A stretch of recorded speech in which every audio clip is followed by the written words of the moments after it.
નમસ્કાર, ન્યૂઝ 11 ગુજરાતીમાં આપનું સ્વાગત છે અને હું છું ભૂમિ. નજર કરી મુખ્ય સમાચાર પર. સુરત શહેર કોંગ્રેસ સમિતિ દ્વારા અખિલ ભારતીય રાષ્ટ્રીય કોંગ્રેસના મહામંત્રી અને રાજ્યસભાના સાંસદ મુકુલ વાસનિકની ઉપસ્થિતિમાં પત્રકાર પરિષદનું આયોજન કરવામાં આવ્યું હતું. કોંગ્રેસના રાષ્ટ્રીય મહાસચિવ મુકુલ વાસનિક દ્વારા ભાજપ પર પ્રહાર કરતા જણાવ્યું કે આમ આદમી પાર્ટી પરેશાન છે.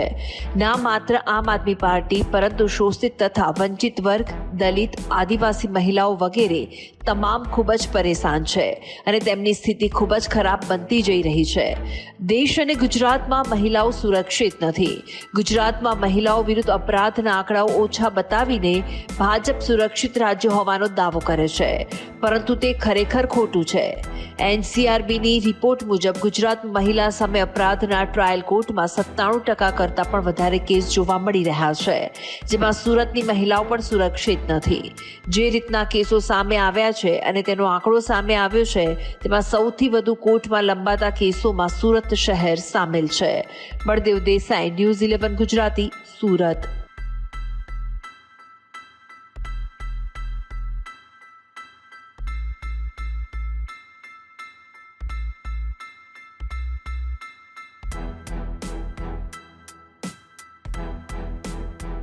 देसाई जी, संजय दत्त जी, जयनिका जी, आरसी पुंडिया जी, हसमुख भाई, किरण भाई, राजपूत जी और उपस्थित सभी पत्रकार साथियों,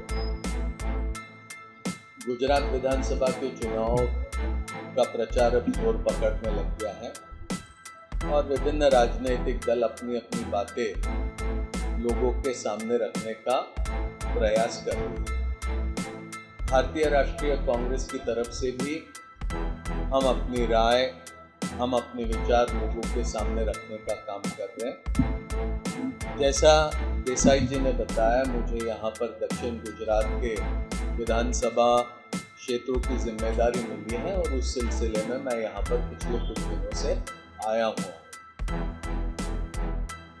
ये बड़े चिंता की बात है कि भारतीय संविधान में जो बुनियादी विचार रखे हुए हैं, उन विचारों के सामने भारतीय जनता पार्टी की ओर से बहुत बड़ी चुनौती आज खड़ी करी गई है.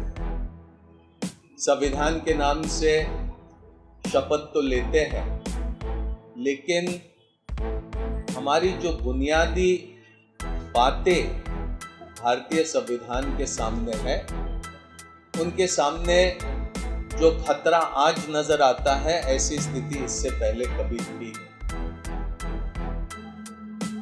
हमारी कार्यपालिका किस तरह से काम करती है, हमारी न्यायपालिका के सामने कैसा दबाव है, पत्रकारिता किस तरह से दबाव के नीचे काम करती है, इस पर मुझे बताने की कोई खास आवश्यकता नहीं. लेकिन जो बुनियादी सिद्धांत है, जिस तरह से कि सभी भारत के लोगों को सामाजिक, आर्थिक और राजनीतिक न्याय मिलेगा, अगर सिर्फ यही एक सिद्धांत के ऊपर अगर भारतीय जनता पार्टी की सरकार का हम आकलन करेंगे, तो पता चलता है कि इस एक ही सिद्धांत के ऊपर भारतीय जनता पार्टी की, चाहे वो गुजरात की सरकार हो या केंद्र सरकार है, वो पूरी तरह से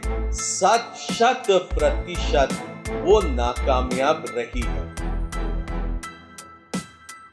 यहाँ पर किस तरह से जुमलों का इस्तेमाल पिछले सालों में हुआ, चाहे वो 15 लाख की बात हो, चाहे अच्छे दिन की बात हो, काले धन की बात हो, बेटी बचाओ बेटी पढ़ाओ की बात हो.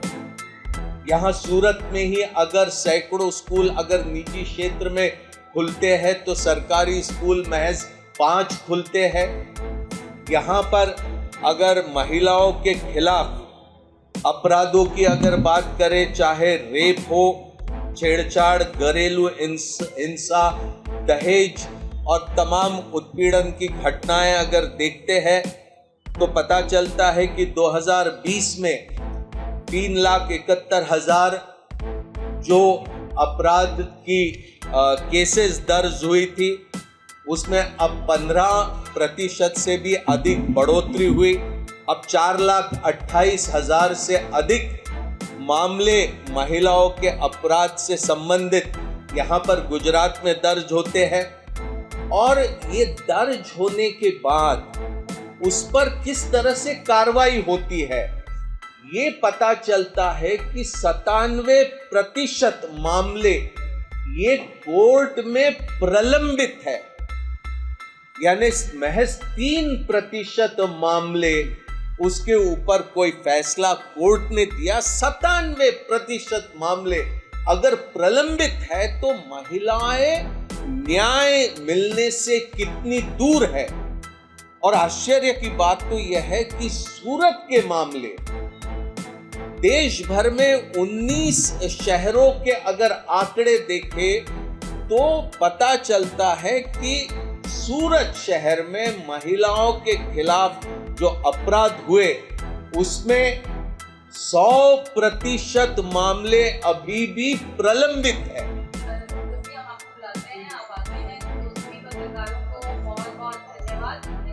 बहुत धन्यवाद करने के लिए और टीम जो